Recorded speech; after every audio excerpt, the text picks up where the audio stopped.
Thanks very much for coming. My name's Jack. I am the Executive Director at One for the World, and this is only going to take half an hour, but I'm going to tell you briefly what One for the World is, what running a chapter would mean at your university, and then Ella is going to talk to you a bit about her experience as an actual real-life chapter leader that we captured from the wild just for the session, and then there's a Q&A at the end. So just to start off, you're probably wondering what One for the World is. There are two other pictures on there, but they're so high res that it's taken them a while to load on Australian broadband. So we're a movement of people who are revolutionising charitable giving to end extreme poverty. And the way that we're doing that is we're asking people to do two things. First of all, to prioritise impact in their giving. So there are lots of reasons why people donate to charity. Often it's things like they know someone who is affected by whatever the problem is, or it works in their local area, or they have some personal connection to the charity because they volunteer with it, or their parents are involved. There are just loads of reasons, but very rarely it turns out do people give by trying to prioritize where their donations will have the most impact. So the first change we ask people to make is just to think, every time you make a donation, think, well, where can I give that's going to have the maximum possible impact on the problem that I'm trying to solve? And then the second thing we ask people to do is to start giving regularly and to give about 1% of their income to the most cost-effective charities in the world. So One for the World was started at Wharton Business School in 2014 by two people who were doing MBAs there, and it's grown substantially since then. We've now got thousands of people around the world who've taken this pledge, and we're moving several $100,000 a year. We donated our millionth dollar to charity at the end of last year. And so I'm really grateful to you guys for joining us, and the talk should give you some idea of how you can join our movement and get involved. And as mentioned, we're going to do three things. I'm going to tell you briefly who we are and what we do. We're going to meet a real life chapter leader in Ella, and then there's Q&A at the end. So I think it's worth starting with what the problem that One for the World is supposed to solve is. And the problem is that about 750 million people live on less than $1.90 of resources every day. And just in case you're wondering, that's not the equivalent of taking $1.90 in the United States or in Australia, about $2.50 in Australia at the moment, and moving that into a country where that buys a lot more. That's adjusted for the relative power of these different currencies. So that's literally the equivalent of asking you to live every day, today and tomorrow and the next day, by only consuming $2.50 Australian dollars of resources. So that's everything. That's your healthcare, internet, food, education, accommodation, the works. Now, obviously, when you put it like that, people think, well, that is just impossible. That's impossible. It's not possible to do that. Well, yeah, exactly. It's not possible. If you live on that tiny, tiny, tiny amount of resources, you have to make impossible choices all the time because you are not able to feed your family and afford healthcare and get vaccinated and travel to work and get education and all these other things that we want to do, let alone make kind of long-term investments in your future or your family's future. And so the problem with this is that because of these impossible choices, millions of people every year die for absolutely no good reason. And to put that in some kind of context, at the moment, around 14,500 children under the age of 5 die every day from completely preventable poverty-related causes. So that's things like not having enough water to drink or having unclean water to drink, not having enough food to eat, or the food they have to eat is not good enough quality, or most commonly, just getting a disease which is completely preventable or completely treatable, but they don't have access to the resources needed to stop that happening. So this is a huge problem because 14,500 children under the age of 5 dying every day is basically the equivalent of a plane that's full of kids that age crashing to Earth every single hour, every single day. Now that's completely and utterly morally unacceptable, but it's also totally unnecessary because we know that there are things we can do that are very cheap and very effective that will stop these deaths from occurring. And that's what One for the World is about. So we're part of the Effective Altruism community, which you may have heard of. And this is a group of people who try to answer the question, what is the best thing that I can do with my resources? And then take action based on the answer to that question. Now, as I said, we're actually quite fortunate because we're the first generation where, thanks to the pioneering work of some development economists who actually shared the Nobel Prize in Economics a couple of years ago, we are the first generation who have access to really, really good data on what actually works in trying to solve this problem. You know, most people hear the stat that 750 million people live in extreme poverty, and they think, well, I can't do anything about that. Where do you even start with a problem that big? But actually, by running incredibly rigorous scientific tests, the same kind of tests that we've just used to test coronavirus vaccines in the last 12 months, these economists have been able to say for sure that some things work and some things don't. So, for example, we actually know now that distributing textbooks to children doesn't improve their educational outcomes. We thought it would, but it doesn't. Whereas if we teach children based on their ability level, i.e. what stage they're at in their education journey, rather than by age, that has very, very good results in education. So that's just one example of where, by testing these things, even though you would assume that both of these things work, that textbooks produce better education and that teaching to the level rather than the age produces better education, it turns out actually only one of those things really works. Likewise, we know that some things work much more than others. So giving people free school uniforms has a positive effect on how long they stay in education, because buying a uniform can be a barrier to doing that. But deworming children, so giving them a very simple treatment that stops them having intestinal worms who eat most of their calories, has a huge effect on their educational outcomes. So we now know that if you study a group of children over 20 years and you deworm one group and not the other, you'll see better education and also income levels amongst the kids who were dewormed 20 years later, which is absolutely astonishing. And so what we try to do in Effective Altruism and at One for the World is to follow the data and encourage other people to do that as well, to try and make the best donations we can. And we partner with a charity evaluator called GiveWell, who are pretty much the leading charity evaluator in the world.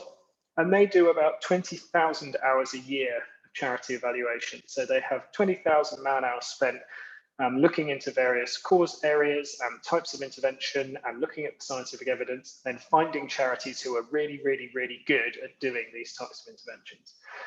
And so we promote their charities to people all around the world, and that's what we'd like you to consider doing. So what does running a One for the World chapter actually mean? Well, one thing that we did early on was build a piece of software that lets us take someone's details and lets them set up a pledge that doesn't start until after they graduate. So we know that most students don't want to start making a donation straight away. And I think if we were asking you to go to your university mates and ask them to start giving money right now, that would be a very tough sell. But we have this future dated pledge. And the basic job of a chapter is to raise awareness and to get people to take this 1% pledge for after they graduate.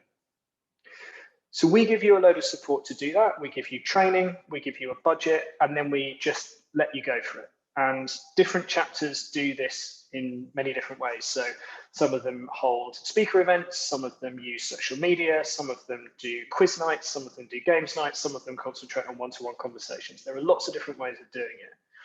But ultimately, you're trying to do three things. You're trying to advocate for these people who live in extreme poverty. So most people don't know how severe this problem is.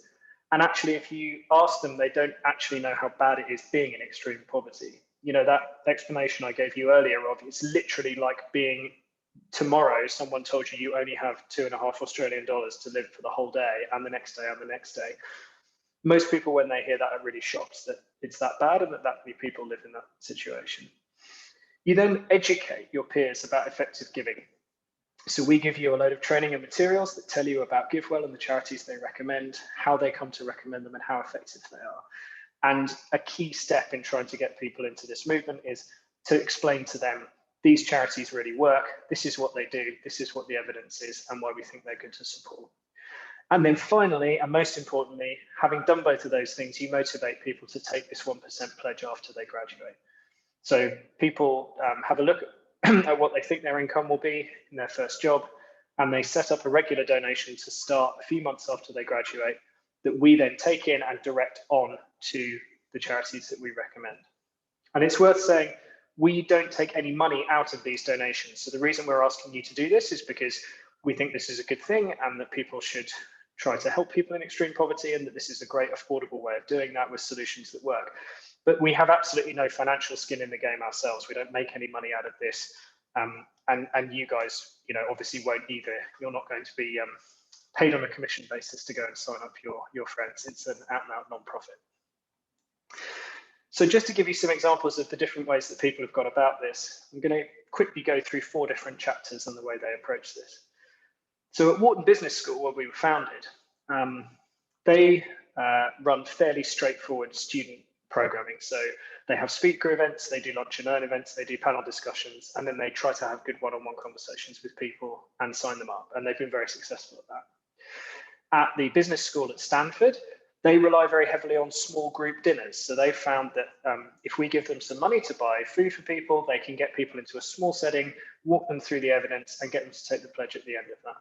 And the leadership of the chapter host that with their ambassadors, and they talk about things like impact evaluation, giving back after they graduate, and so on. At Princeton, the chapter there actually existed on social media pretty much solely for its first year. Now that's, I think, quite a tough ask, but they did it really well. So they had these fantastic, gorgeous, informative Instagram and Snapchat stories, which they posted by chapter leadership, and they managed to get magnified through campus to a big network of friends who were also on social media. And that drove a lot of interest in people to come and talk to them about what One for the World was and sign people up. And then finally at Ivy in Canada, they made little origami cranes and left them all over campus with their social media handle on, and that's how they got people's attention. So we're happy for people to be innovative. We have a lot of ideas and resources for you, but ultimately you can find the way that works best. Now you might be wondering, well, why do we try and get people to pledge a regular percentage of their income? Well, the truth is 1% of your income is 2 things. It is completely affordable. Anyone who tells you that they can't live on 99% of their income is not telling the truth if they're a graduate and they're in a reasonable job. If you're offered your dream job at 99% of the salary that you will actually be offered at, you would almost certainly still take it. So we believe that every single person, every graduate certainly in the developed world, can afford to give away 1% of their income and not really notice it. But the second reason is that by giving away just 1% of our income, we can actually save lives. So Laura, I don't know if you can see this, but you can go on our website and find it. If you can't, it's an impact calculator that's on our website. And we put in the average graduating salary of an undergraduate in Australia in US dollars, which is about 50,000 US dollars. Now, if that person was to pledge 1% of that, they would achieve the outcomes that are on the screen. So they would deliver 15 anti-malarial treatments through the Malaria Consortium, give out 20 insecticide-treated bed nets to protect people from malaria, deworm 140 children, give $85 directly to people living in extreme poverty, and deliver vitamin A supplementation to 47 children, all by giving away a tiny amount of their income. So we ask people to take this 1% pledge because we think it's affordable and it will make a sincere difference. And you can go and find out what you think your graduating salary would contribute over its first year if you go onto our website. Now, ultimately, of course, as I said earlier, we are not about making money out of this. It doesn't make any of our staff any money, and it doesn't make One for the World any money. We are all about the recipients of the charities that we serve. And unfortunately, with coronavirus, about 75 million people are expected to go back into extreme poverty because of the severe economic damage. So the need for our work is greater than ever. Now, it's very difficult, I think, when we talk about these big statistics to really relate to the specifics and really identify with the stories behind those statistics. So I just wanted to highlight one recipient for you. This is Give Directly, a charity that literally just takes money and gives it to people in extreme poverty. That's all it does, just gives money very efficiently to people in extreme poverty, and they can do what they need to with it. And this is what Rahima said. She said, receiving this money means a healthy family. This is because I plan to build a better house with an iron roof to prevent the rain from falling in. This project will cost about $400. I'm also going to use part of my transfer to facilitate transport to and from Mombasa so that I can get medication for my daughter who lost one of her eyes to cancer. And the remaining amount, roughly $600, will go into buying indigenous goats for domestic rearing. And this will act as financial security for our future needs. So you can see what a profound difference this makes to individuals when we're able to persuade people to do this. Right now, we have more than 70 chapters worldwide. Some of them are in Australia, many of them aren't. I'm very keen now, especially now that I live in Australia, because I had the very good sense to marry an Australian. I'm very keen to have more Australian chapters, and I'm hoping you guys will help us do that. And just to give you a quick, I suppose, overview of what it's been like for her, I'd like to introduce you to Ella. An absolute superstar. You can see her here actually recruiting in the snow. This is live proof that Scotland is an extremely hostile environment for people to live in. But she founded and ran our chapter at St Andrews University in Scotland, and in her first semester as chapter leader, she raised $35,000 in pledged annual donations, which we think will avert about 7 deaths a year when those all come online in the next few years. So Ella, over to you if you want to speak briefly about why you started the chapter and whether you found that rewarding. Yeah. Hi, everyone. Thank you for listening to me. I'm not as exciting as some prize-captured animal in a zoo, but I hope I can entertain you for a few minutes anyway. So yeah, I'll just say quickly a little bit about myself and why I ended up being a chapter leader in the first place. And then I'll say a bit about like why it was rewarding to me and why I think it's an awesome thing to do. So I study philosophy and international relations at school, and I have spent a lot of time learning about neocolonialism and racism and sexism and all of these horrible isms that are happening in the world, and especially in politics. And I think it's made me a little bit bitter about the world for sure. But it's also made me kind of take that lens into looking at charities. And I've realized that a lot of charities are not solely in it for helping the most amount of people in the best way possible. And I think that makes me really, really sad. And I hope it makes you sad too. And so once I started to realize this, I started thinking about how a lot of charities are doing things in a very neo-colonial way. They're not grassroots focused. They're not taking the needs of the individual communities into account, and they're just kind of imposing and assuming what a different community needs without talking to them or like asking them what they need, which I think is a really bad way of doing things and is just never going to be super effective. And so when I heard about One for the World, I thought this was like a really good solution to this. So for example, one of the charities that we donate to is called Give Directly. And the entire concept is that we just wire money directly to individual people's bank accounts. Like that is the whole charity. And it turns out to be really effective because you're actually trusting people to do what they want with their money. And the truth is that people know better than anyone else, like what is best for them and what they need and how to spend that money. So I think that is just a brilliant idea and something that people should be doing more often. And I think a lot of the other charities that we support are equally awesome. And so when my friend Adam called me over the summer and told me about this opportunity, asked me if I wanted to be his co-president, I'm not gonna lie, at first I was a little bit hesitant, not because of One for the World, but because I had already agreed to run the Art Society this year. And I was like, this is gonna be a lot of my time. I'm not sure that I wanna be doing this in my last year of uni and basically not having any time to hang out with my friends because I'm too busy running 2 societies. I'm trying to keep up with my schoolwork and it all seemed like a lot. But then I thought about it and I was like, this is an incredible opportunity. Why would I ever say no to this? You know, like this is just worth being that little bit more stressed and having that little bit less time in my life. And the truth is that I think uni students always complain a bit about not having enough time and always being super busy, but there's always, you know, one less episode of Netflix that you can watch or one less hour at the pub. And it's really just about like making that decision to carve out that time for yourself. And I think like there's literally no other possible thing you could do with the time that you have that's more valuable than this. So that's why I decided to do it. And I did not regret it. It's definitely like the single best thing I did with my time this year. And it's something I'm gonna remember forever. And I'm so glad that I did it.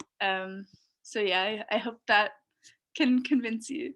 But I think as well that a lot of people on college campuses do a lot of things with their time that they're not really that interested in, because they're just doing it to put it on their CV or to just meet new people or have something to do with their time. And then what ends up happening is they start having all these tasks and things that they are being asked to do to help run the society. And then they realize, like, you know what, this, I'm really not into this and I don't want to do it. And then it becomes a chore and something that you have to do each week that you're not really enjoying. Or in my experience with running the other society that I ran this year, people just don't show up to meetings, and they just don't do the work because their priorities are elsewhere and they'd rather be with their friends or doing their schoolwork, which is fair enough. And I think that happens with a lot of clubs at universities. But One for the World is just different, because I think anyone who joins it just realizes how immensely important the time that you're spending with this is, because it's just like the single most important thing you could do with your time. And every hour that I spent of each week working on this was getting closer to pulling some people out of poverty and sending money to people who needed it the most, and deworming treatments, and just things that were so much bigger and more important than, you know, running a sports team on one college campus, or I don't know, like in my other society, we just ran like watercolor workshops. And by the end of the year, I kind of just felt like, okay, that was nice, but I would rather be spending my time on One for the World, because it's just like the amount of impact that that same hour could have is just so much more important. So yeah, I think if there's one thing I could say to you, it would be to really think about what your priorities are in life and in your schoolwork, because I think it's so easy to get caught up in wanting to get those really good grades and wanting to graduate with honors and wanting to find a job where you're going to be able years or these 3 years of your life and just have a really good time with it. But it's also easy to kind of lose track of the bigger picture of what's important in life. And to me, that's helping people and making the world a better place and leaving it better than when I started. And so when you kind of think about life in that grand scheme with that kind of perspective, then you realize that this is just like the best use of your time ever, or it was to me anyway. So yeah, I really hope that you'll consider joining, because I think it's a really awesome thing to do, and just like gives you a lot of perspective in your life. I think it also just kept me really grounded in all the craziness and the BS that goes on in universities, and you know, all the people having mental breakdowns around me because they were stressed about their essays. And I, you know, like people would call me freaking out, like, I have this essay due, I don't know what to do. And I'm like, dude, you know, it's one essay. That's nothing. That doesn't matter at all. What matters is helping people and saving people's lives and like spreading empathy. So yeah, if there's one thing I could say, I would say just have some good perspective. And in having good perspective, you should start a One for the World chapter, because it's an awesome thing to do. Thanks, Ella. I'm very glad you decided not to prioritize your art class, seeing as St Andrews was the best chapter that we had, the best chapter that we had worldwide. So yeah, thanks for coming on board. Guys, that's the end of the presentation part. So it's just about, do you have any questions now? And, you know, is this something that you might be keen to do in the coming year?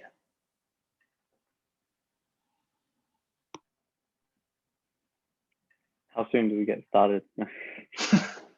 Well, it's funny you asked that. You can actually get started pretty much straight away. So if you're interested, we have a form that we need you to fill out, and then I can send you the materials to start getting set up immediately. I will be managing the Australian chapters because I'm in your time zone, and it's pretty hostile with the States unless you love calls at 6 o'clock in the morning. So yeah, we'll be able to get going straight away if you're keen. There's one thing I just wanted to clarify. So you're saying that if we open a chapter with you guys, you give us a budget, and then we essentially do whatever we want with that. And my understanding is, as long as it's it gets your name out there, and obviously not for profit.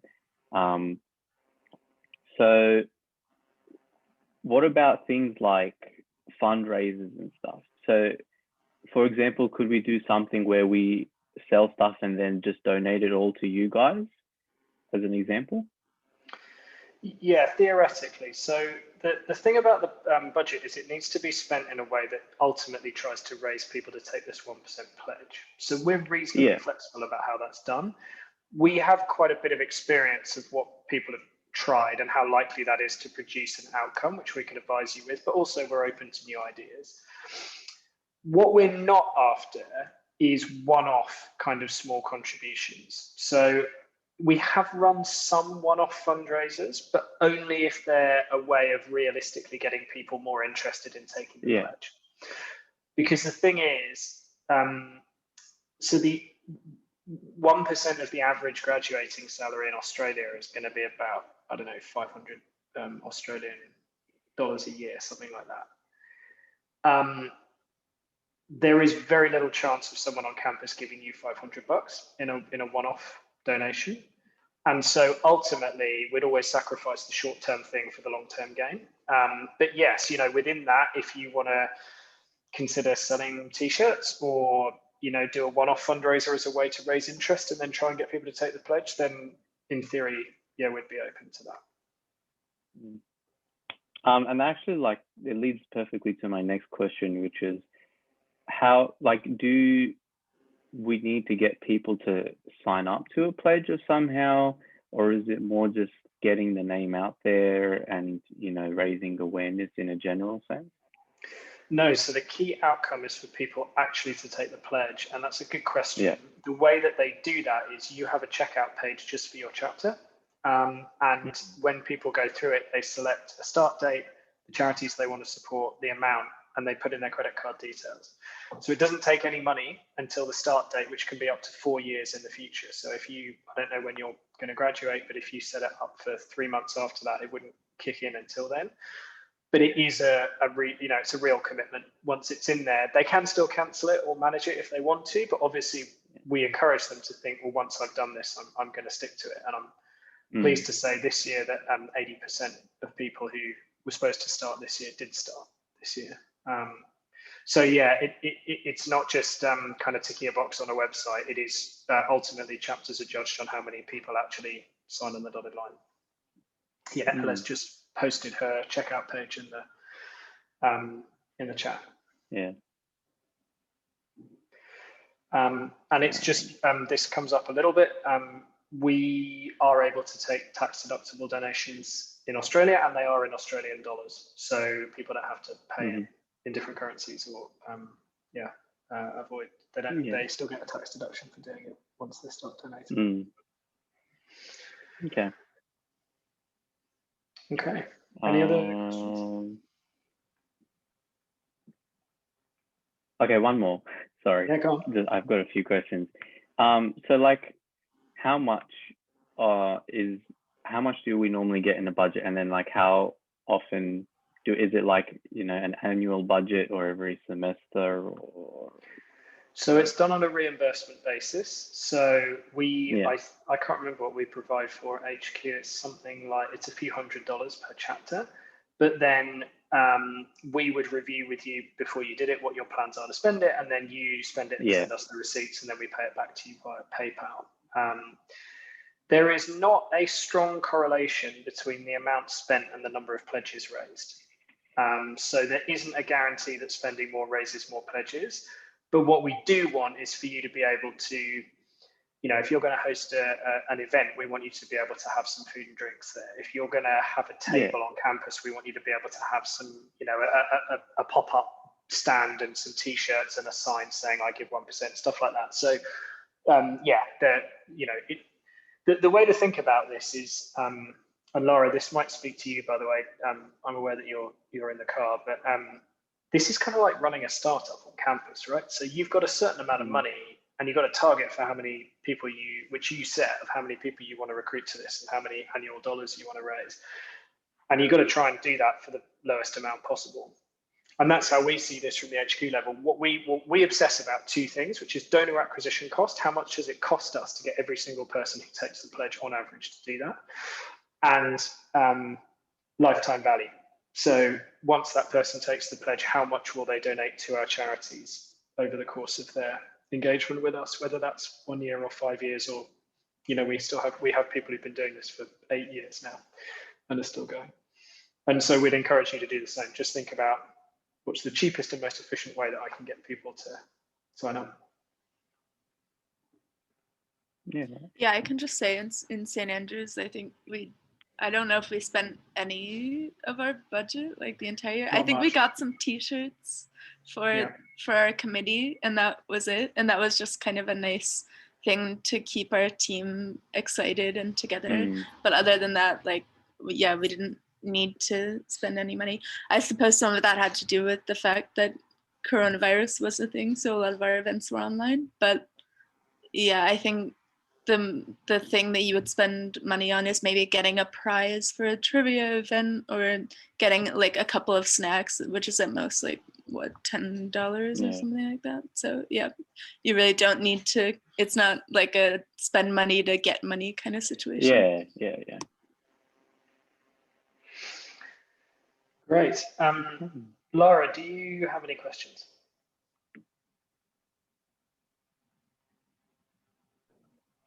Hi, can you hear me? I can. Sorry, I'm just cautious not to touch my phone. But no, I was just wondering, I was curious. So do you have, like, in New South Wales, any other universities involved? Yeah, so we've got Sydney Uni, University of New South Wales, and that may be it for New South Wales right now. We've got ANU as well, Queensland, and Melbourne. So I think that's it for New South Wales. Okay, and for like UNSW and USyd, like, do you find, like, how long have they been involved in that? So they're new, so they're only going into their second semester now. So they're pretty fresh as well. Okay, and how did you find like their initial response? I know it's like still new, but like so it's been fine. It hasn't been overwhelming so far, but to be fair, they spent most of the first semester doing awareness raising, and now going into the second semester, they're going to be doing most of their actual pledge raising. So I'm sort of reasonably confident that they'll do well. I mean, my guess is, demographics wise, that Sydney Uni in particular will have a lot of people who probably anticipate going into quite high value jobs in Sydney who'd be prepared to do this. Yeah, I mean, Melbourne's the one that's been around for the longest, and that's signed up over 100 people for the pledge in 1 year at one point. So we're very sure this can work in an Australian context. Yeah, we haven't really had any other chapters long enough to have good data on how they're doing yet, but I would be pretty confident you'd be fine at UTS. Yeah, well, I'll be in contact with like email, relay this information back to like my team, and it would most probably happen in the next few months, like when semester 2 starts. Back in July or August, but that is just like the timeline. But yeah, I'll get back to you on that. Yeah. Perfect. That sounds great. And there's obviously a little bit of setting up to do, but the other thing is we don't have to have our own society registered on campus. So if that's easy to do, then we're happy for you to do that. But if you, for example, want to run it through, because you're involved in the business, what's it called? Is it called the Business Society? Yeah. So if you wanted to run it within that, we don't need you to rebrand it as One for the World. It can just be one of the things that you run some events for and raise some awareness for as part of the other stuff that you're doing. Yeah. No, that would make sense. That would be easier. Yeah. The thing that made me really keen to talk to you was that this actually started in business schools and has proven really popular there. And I think that's partly because it's a little bit like running a startup, and partly because it appeals to people who are very data driven, right? So the charities we support are incredibly well evidenced, unbelievably well evidenced. And so people who like making decisions about investment and thinking about return on investment are really attracted to this type of giving. And so, yeah, I think your group is likely to have access to a network of people who are very, very predisposed to be involved in this type of giving. Yeah, no, it all does sound good. I will tell the executives and the president about it and their opinion and how we can implement it in our in the future. Yeah, so it sounds good. Perfect. Okay, does anyone have any final questions before we wrap up? Okay, Ella, thanks for dialing in. Appreciate it. Give my best to the Scottish countryside. Daniel, I'll send you an email with next steps, and Lara, I will get in touch and you can go and talk to your team, and then we'll maybe circle back in, I don't know, a week or so. Yeah, sounds good. Perfect. All right. Thank you, guys. Thanks for your time. Appreciate it. Thank you so much. Nice to meet you guys. Thank you. Cheers. Guys.